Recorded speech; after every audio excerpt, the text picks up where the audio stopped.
तेरी सना हो, खुदावन तुले जलाल, शहनशाह मसीहा, खातमुल कमाल, जलाल जलाल जलाल जलाल तेरा है जलाल, जलाल जलाल जलाल जलाल तेरा है जलाल। खुदावन तेरी सना हो, खुदावन तुले जलाल, शहनशाह मसीहा, खातमुल कमाल, जलाल जलाल जलाल जलाल तेरा है जलाल, जलाल जलाल जलाल। Praise the Lord everyone. मैं pastor Kulbhushan Johar, Asian Church of Christ Vancouver BC की तरफ से प्रोग्राम नई ज़िंदगी की ओर में आप सबका बहुत बहुत स्वागत करता हूं। मैं आशा करता हूं कि आप सब लोग अच्छे होंगे, कुशल से होंगे और परमेश्वर में बढ़ रहे होंगे। तो इससे पहले कि हम परमेश्वर के वचन में जाएं, हर बार की तरह हम लोग अपनी आंखों को बंद करेंगे, अपने सरों को झुकाएंगे। आइए हम प्रार्थना में जाएंगे। सर्वशक्तिमान परमेश्वर यीशु मसीह नासरी, आपका धन्यवाद करते हैं। एक और टाइम, एक और दिन आपने हमें दिया कि हम आपके वचन में से सीख सकें, आपकी हजूरी में बैठ सकें। महान परमेश्वर, जब हम तेरे वचनों में से सीखें, हमें हेवनली विजडम देना, हम तेरे वचनों के गहरे भेदों को समझ सकें, हम उनके ऊपर चल सकें। महान परमेश्वर, तेरा धन्यवाद करते हैं सुनने वाले एक एक भाई बहन बच्चे बुजुर्ग के ऊपर मैं तेरी दया, तेरी आशीष मांगता हूँ। महान परमेश्वर, हर एक जन को तू अपना विजडम देना, अपनी आशीष और बरकत देना। महान परमेश्वर, इस प्रार्थना को मैं प्रभु यीशु मसीह के सामर्थी नाम से मांगता हूँ, आमीन आमीन। आप भी बोल सकते हैं आमीन। आमीन का मतलब जो कुछ हमने मांगा परमेश्वर उसको एज इट इज़ ग्रांट करे। और बीच में जब मैं हालेलुया बोलता हूँ तो शायद मेरे भाई बहन जो पहली बार हमें सुन रहे हैं हालेलुया का मतलब नहीं जानते, तो हालेलुया का मतलब स्वर्ग में प्रभु यीशु मसीह के नाम की स्तुति हो। Praise God. तो जैसे बीते हफ्ते में हम सीख रहे थे कि हमें परमेश्वर के साथ मेल मिलाप रखना है, हमें परमेश्वर के साथ बने रहना है। और इस मेल मिलाप को किस तरह से हमें रखना है, मैंने आपको पहला पॉइंट बताया था कि हमें एक मन होके, इकट्ठे होके प्रार्थना करना है। आज हम उससे आगे देखेंगे कि और कौन कौन से पॉइंट्स हैं जिनको हम अपनी लाइफ में लागू करके परमेश्वर की निकटता में आ सकते हैं, उनके ऊपर मनन करके हम परमेश्वर के साथ मेल मिलाप में जा सकते हैं। और याद रखो, ये पॉइंट्स सिर्फ इसको सुनना काफ़ी नहीं, इन पॉइंट्स को अगर हम सुन चुके हैं या सुन रहे हैं या बाद में भी यूट्यूब के माध्यम से सुनेंगे, तो इस पॉइंट्स के सुनने के साथ साथ हमें जो पहली बात, जो इनिशियल हमें करना है, वो ये कि हम प्रभु यीशु मसीह के ऊपर विश्वास रखें, उसको अपना मुक्तिदाता ग्रहण करें और उसको अपनी लाइफ में पहला अधिकार दें। हालेलुया। ये होगा तभी हम परमेश्वर के साथ मेल मिलाप कर सकते हैं। Praise God. ये कितनी बड़ी हमारे लिए एक अपॉर्चुनिटी है, प्रिविलेज है हमारे लिए कि हम अपने गुनाहों से छूट सकते हैं, अपने पापों से तौबा करके हम स्वर्ग के अधिकारी हो सकते हैं। हालेलुया। पहला पॉइंट जो मैंने आपको बताया वो है इकट्ठे होकर प्रार्थना करो। जब जब हम इकट्ठे होते हैं, अंधकार की शक्तियां काम नहीं कर सकती। हम प्रार्थना करते हैं, हम अगर हमें किसी बात में कन्विक्शन है, एक दूसरे के सामने अपना अपराधों को मानते हैं, तो परमेश्वर का वचन कहता है वो हमें छुड़ाने में सामर्थी है। इस तरह से हम परमेश्वर के साथ मेल मिलाप कर सकते हैं। ये पहला पॉइंट था जो मैंने आपको बताया, इकट्ठे होकर प्रार्थना करना ना छोड़ो। हालेलुया। पतरस प्रार्थना कर रहा था, उसके साथ कलीसिया लौ लगा के प्रार्थना कर रही थी और परमेश्वर ने उसके बंधन खोले। अगर आज हम चाहते हैं हमारे बंधन खुलें, हम छूट जाएं, तो हमें इकट्ठे होकर प्रार्थना करनी। हालेलुया। तो इससे आगे दूसरा पॉइंट जो मैं आपको बताऊंगा, दूसरा पॉइंट आप लिखेंगे कि हमें परमेश्वर के वचन को पढ़ना जरूरी। We have to read the scripture. We have to read the God's word. We have to read the word of God. हमें बाइबल को पढ़ना ज़रूरी है। बहुत से लोग ऐसा समझते हैं कि बाइबल पढ़ना बोरिंग है, ये एक धार्मिक किताब है, हमें इसकी ज़रूरत नहीं। नो, ये ऐसा नहीं है। परमेश्वर का वचन जीवित है। बाइबल कहती है कि जिस तरह से परमेश्वर ने आपको और मुझे, आदम को हाथों से रच के, मिट्टी से बना के, उसमें अपनी सांस फूंकी और वो जीवती जान हो गया। बाइबल कहती है वो मिट्टी का पुतला था, जब परमेश्वर ने अपनी सांस को फूंका उसमें, तो उसमें जान आ गई। उसी तरह से परमेश्वर ने इस वचन में भी अपनी सांस फूंकी और ये वचन जीवित हो गया। ये कोई ऑर्डिनरी बुक नहीं कि हम इसको पढ़ें, छोड़ दें, भूल जाएं, रट्टा लगा लें। No, it's a living word of God. ये जीवित वचन है परमेश्वर के। और मैं ये खुद से इमोशनल होके अपने आप से नहीं कह रहा।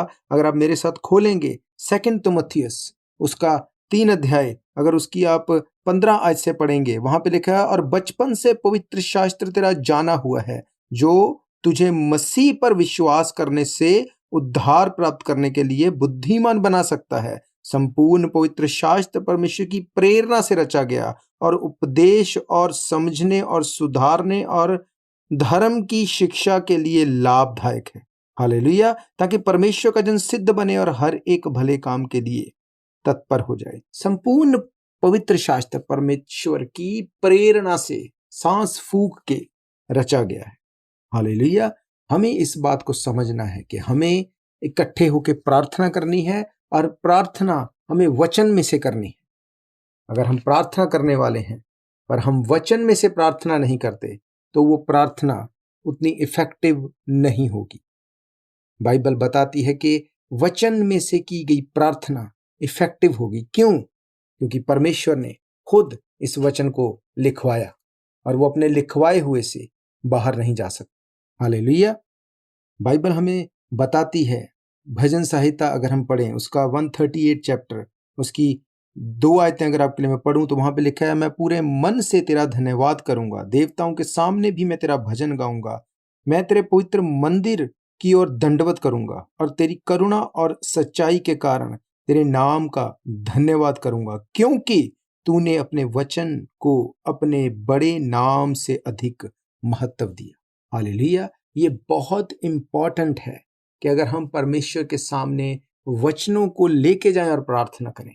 बहुत से लोग ये मन में सोचते हैं कि अगर परमेश्वर है तो क्यों लोग मर रहे हैं, क्यों एक फैमिली का इकलौता बच्चा क्यों हॉस्पिटल में है, या क्यों एक किसी का बहुत अजीज या किसी का ऐसा कोई जन जिसके ऊपर सब कुछ डिपेंड है, वो क्यों प्रॉब्लम में है। क्या परमेश्वर को दिखता नहीं?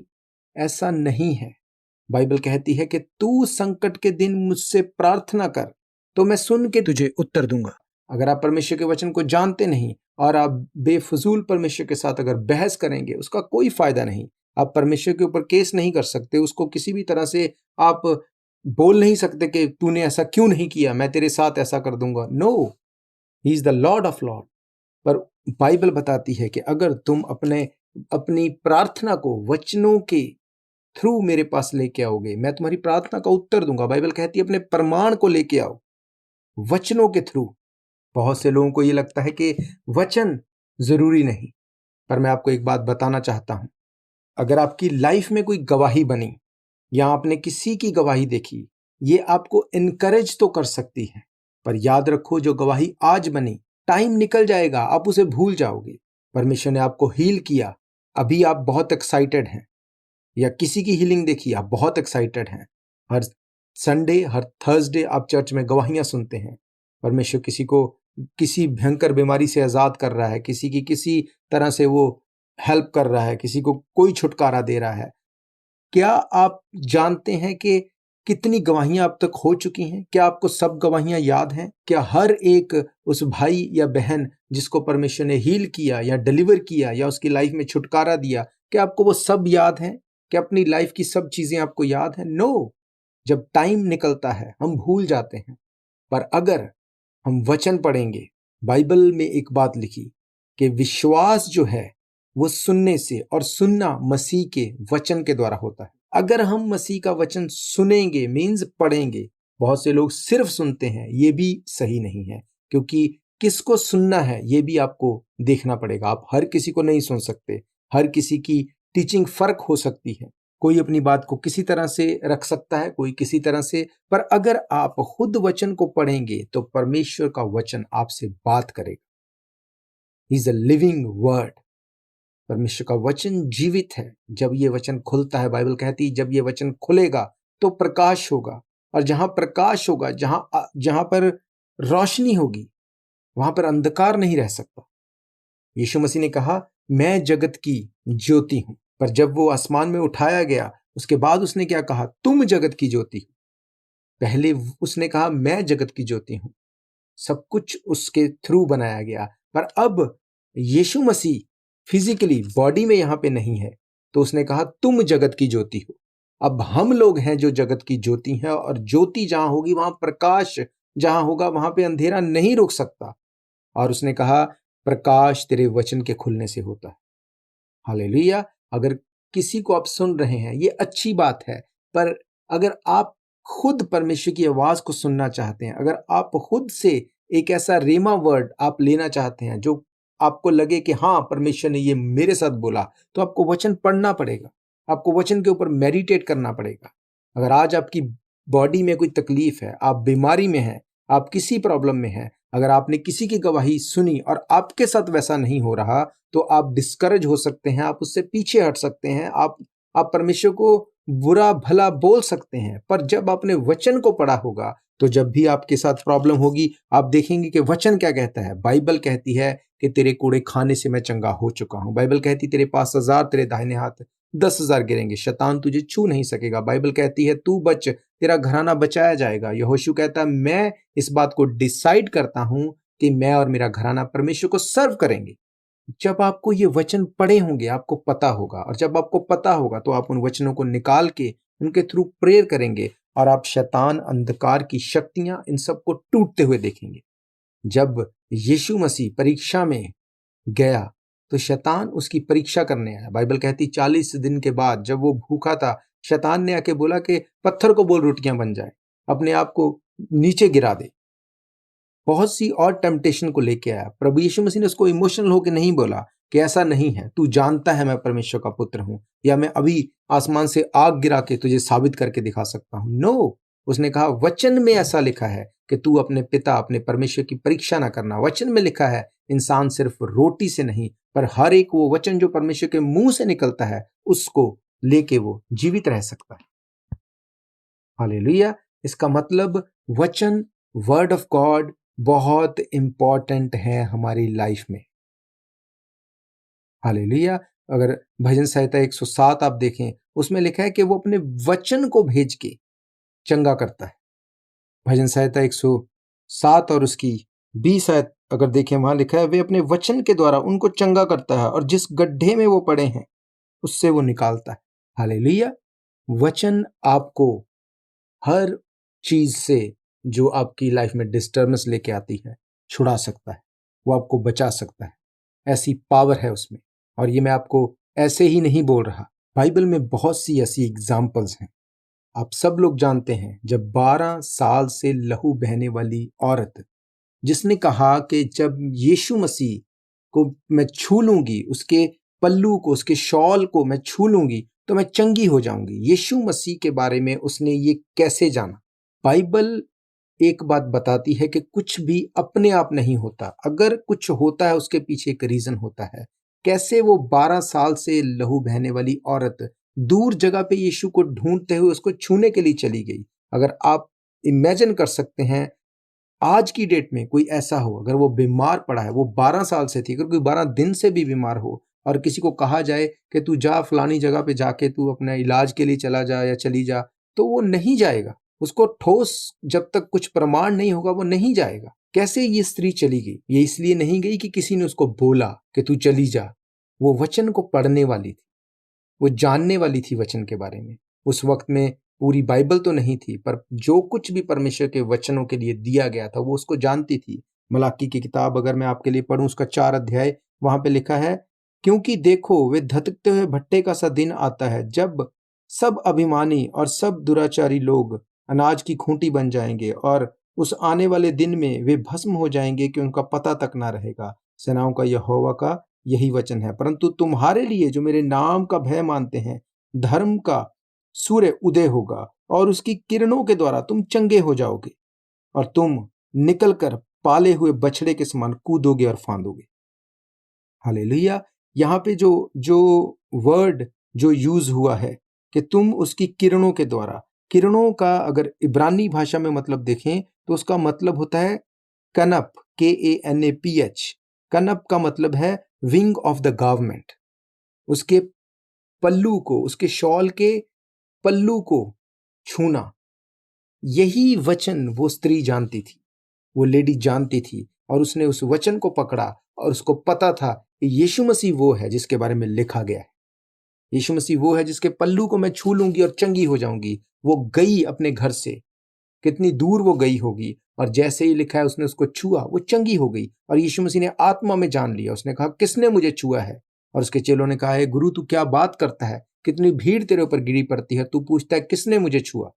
उसने कहा नो, ऐसा नहीं, किसी ने मुझे विश्वास से छुआ। इसका मतलब जो लोग वैसे छू रहे थे वो बिना वचन की नॉलेज के भीड़ की तरह उसको छू रहे थे। आज हमारी प्रार्थना एक भीड़ की प्रार्थना की तरह है, या हम उस औरत की तरह जिसको पता था कि उसके कनप, मैंने आपको पढ़ाया, बाइबल कहती है कि अपने वचन से ज्यादा किसी चीज को वो महत्वता नहीं देता।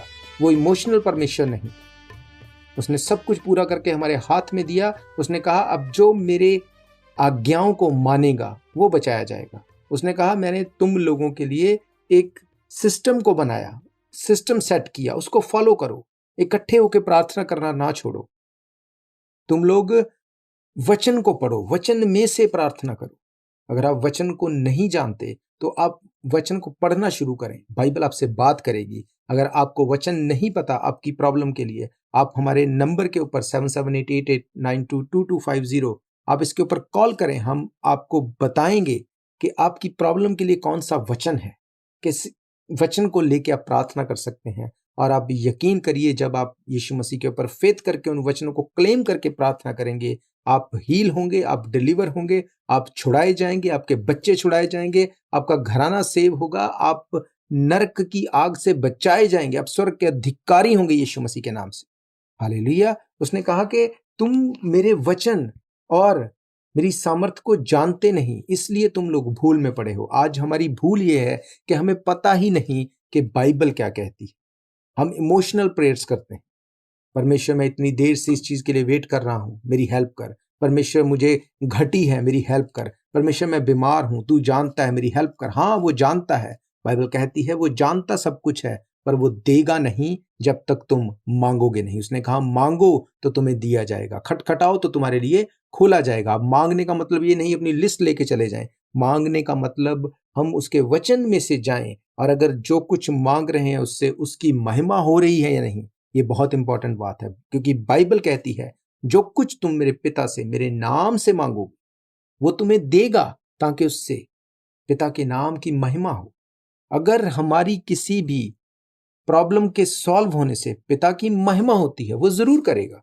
पर अगर हम सेल्फिश होके खुद अपनी बढ़ोतरी के लिए मांग रहे हैं, हो सकता है वो ना दे। हालेलुया। पर अगर आप वचन में से प्रार्थना करते हैं और आप जानते हैं कि ये चीज अगर मेरी लाइफ में होगी तो पिता के नाम की महिमा होगी, तो परमेश्वर क्यों नहीं करेगा। हालेलुया। आज बहुत से लोग स्ट्रगल में हैं, प्रॉब्लम में हैं, वो परमेश्वर को प्रार्थना भी करते हैं। पर अगर आप वचन को जानते हैं, भजन संहिता 86 उसकी 7 और 8 आयत में लिखा, संकट के दिन मैं तुझे पुकारूंगा क्योंकि तू मेरी सुन लेगा। हे प्रभु, देवताओं में से कोई भी तेरे तुल्य नहीं, और ना किसी के काम तेरे काम के बराबर है। अब ये दाऊद सिर्फ प्रार्थना नहीं कर रहा, ये प्रेज कर रहा है, उसकी वर्शिप कर रहा है उसकी। जब हमें पता होगा कि बाइबल कैसे बताती है कि हमें छूटना है, बाइबल कहती है अगर तुम्हें छूटना है तो तुम्हें सिर्फ वचन छुड़ा सकता है।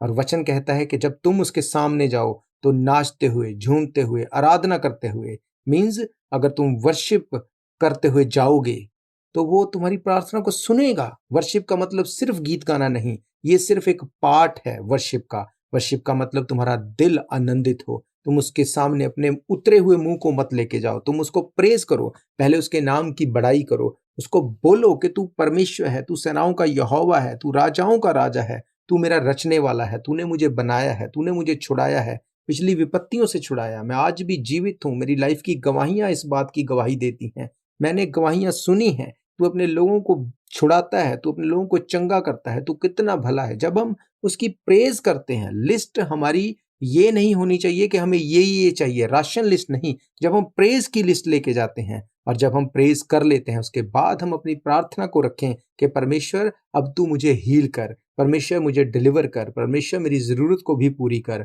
और फिर से उसकी प्रेज करें। अगर आप इस तरह से उसके सामने जाएंगे तो ये पॉसिबल नहीं कि वो आपकी प्रार्थना को ना सुने, ये पॉसिबल नहीं कि आपकी प्रार्थना का उत्तर ना हो। आज प्रॉब्लम यह है कि हम जब भी प्रार्थना करते हैं, सबसे ज्यादा हम कंप्लेंट में जाते हैं। परमेश्वर तूने ये नहीं किया, परमेश्वर तूने ये नहीं किया, तू मेरे साथ ऐसा क्यों करता है, मेरे साथ यही होता है।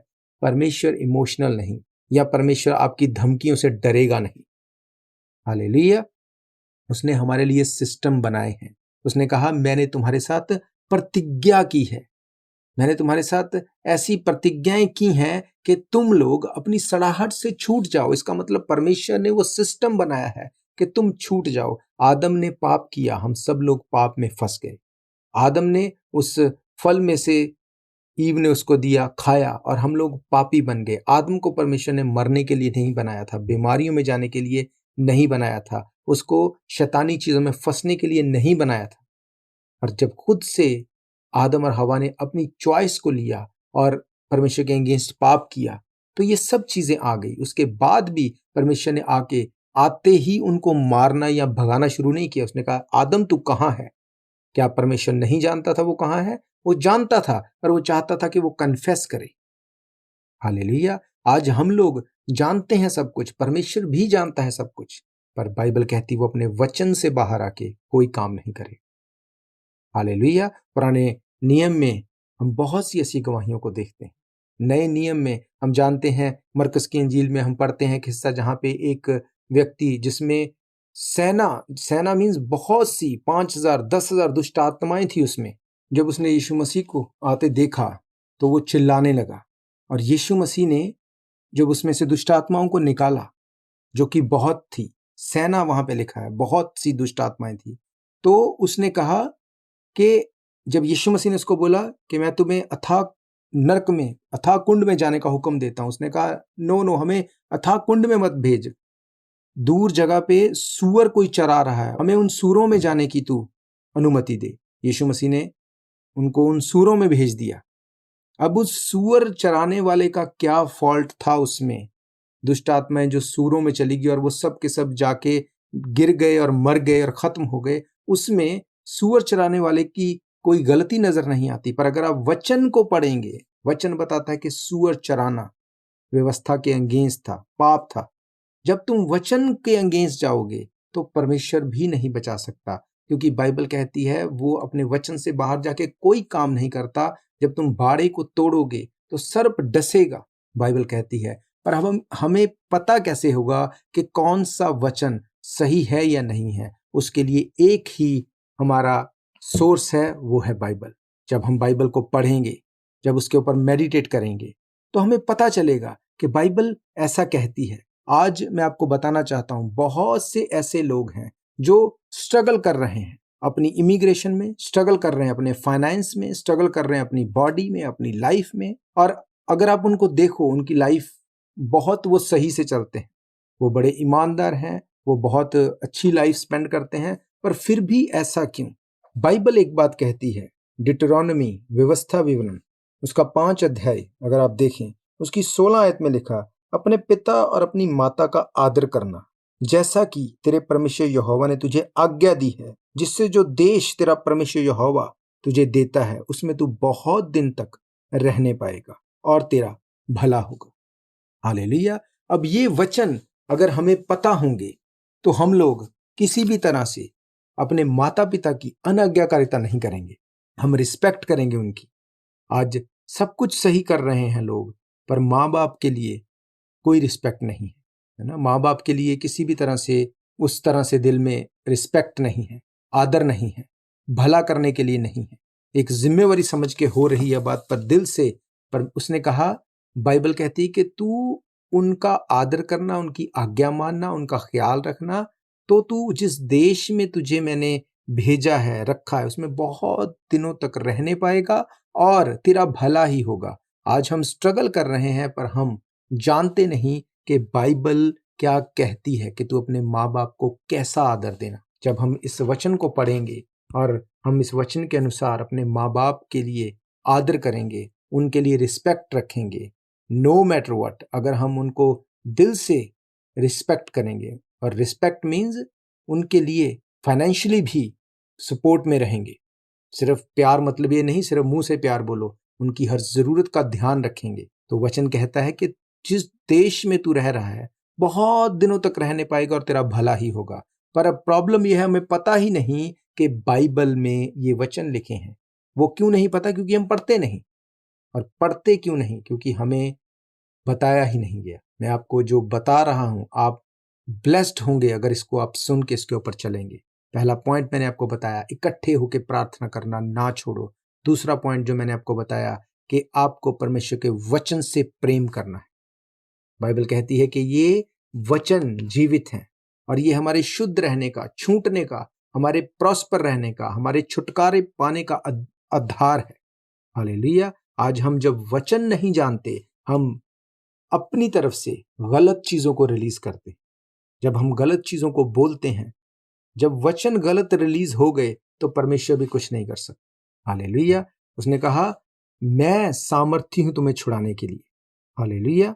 बाइबल ऑर्डिनरी बुक नहीं है, ये परमेश्वर का जीवित कलाम है। बाइबल कहती है भजन संहिता 119 अध्याय 130 आयत में, तेरी बातों के खुलने से प्रकाश होता है, उससे भोले लोग समझ प्राप्त करते हैं। हमें बहुत चुस्त चालाक होने की जरूरत नहीं। हम भोले हो, ना पता हो, नो प्रॉब्लम, पर हमें परमेश्वर के वचन के ऊपर मेडिटेट करना है।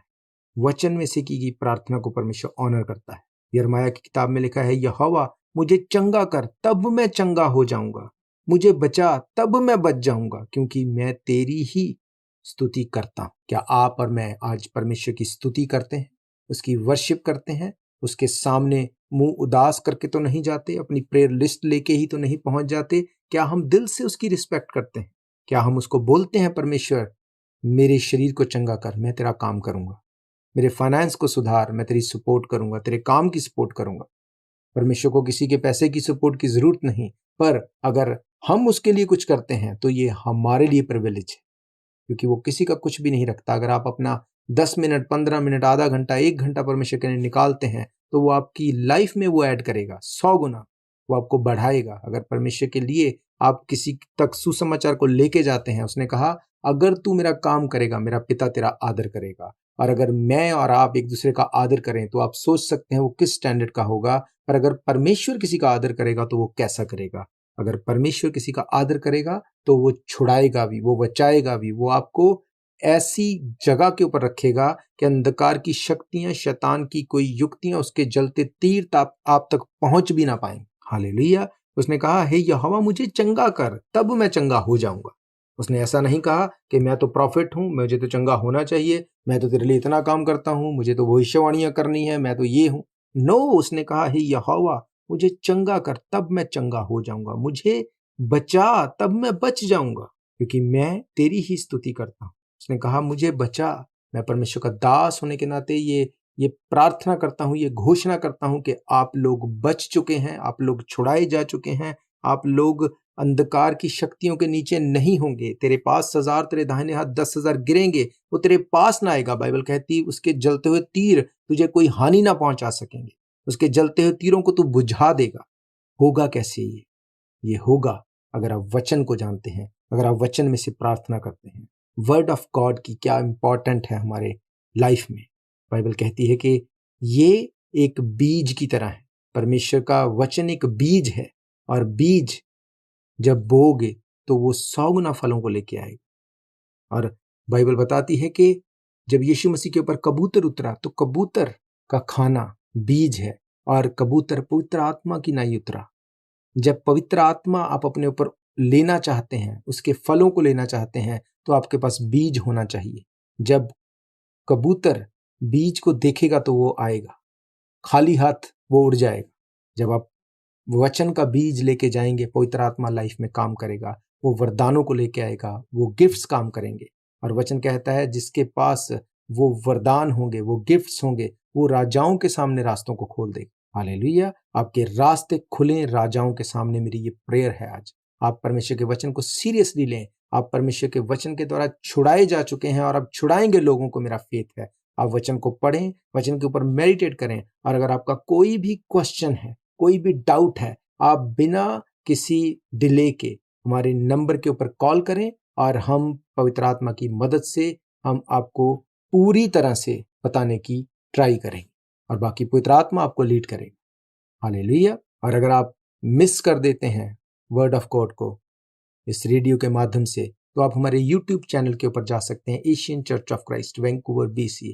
उसमें डेट वाइज आप सर्च करेंगे तो आपको हर एक हफ्ते का प्रोग्राम आपको मिलेगा। और अगर आप जुड़ना चाहते हैं हमारी फेसबुक पेज के साथ, तो हर संडे दोपहर 2 बजे हम लाइव सभा करते हैं, Asian Church of Christ Vancouver BC। आप सर्च करें, आपको वो सब मीटिंग्स के वीडियो मिलेंगे, आपको सब टेस्टिमनीज की जो लिस्ट वहाँ पे वो आपको दिखने को मिलेगी। आपका फेथ उससे बूस्ट होगा।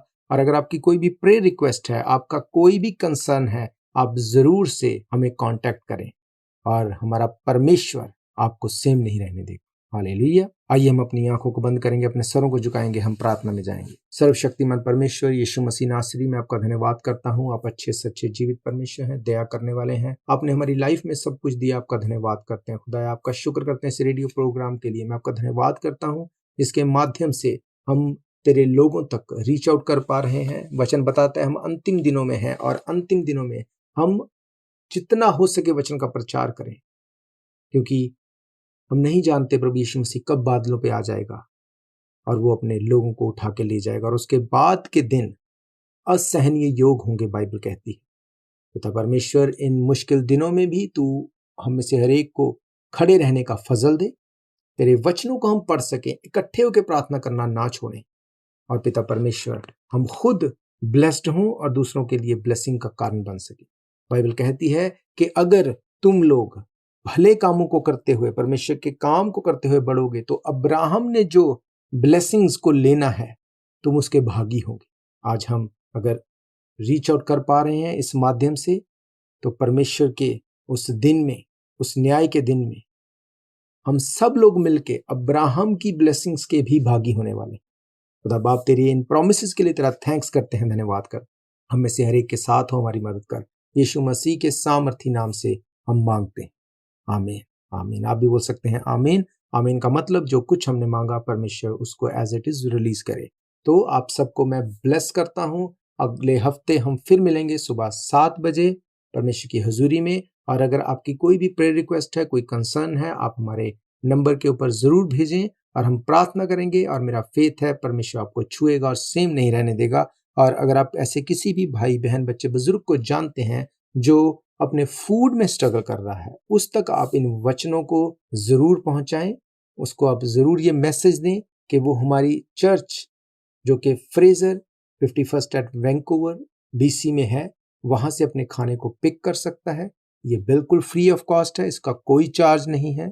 जितनी बार चाहे, जब चाहे वो हमें कॉल करे, हम उसे बताएंगे कब और कैसे वो अपने खाने को पिक कर सकता है। हालेलुया।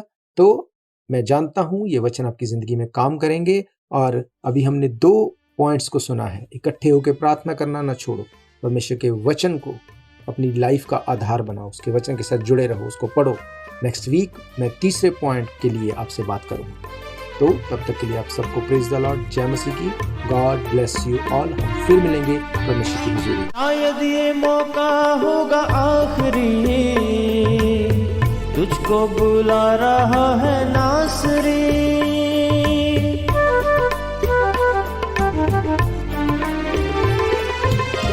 शायद ये मौका होगा आखिरी, तुझको बुला रहा है नासरी।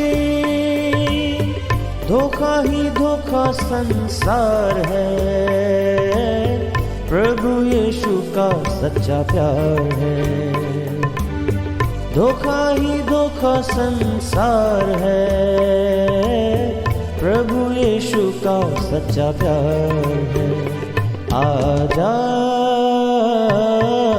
प्रभु यीशु के दर आजा, जीवन मिलेगा तुझे आजा। आजा प्रभु यीशु के दर आजा।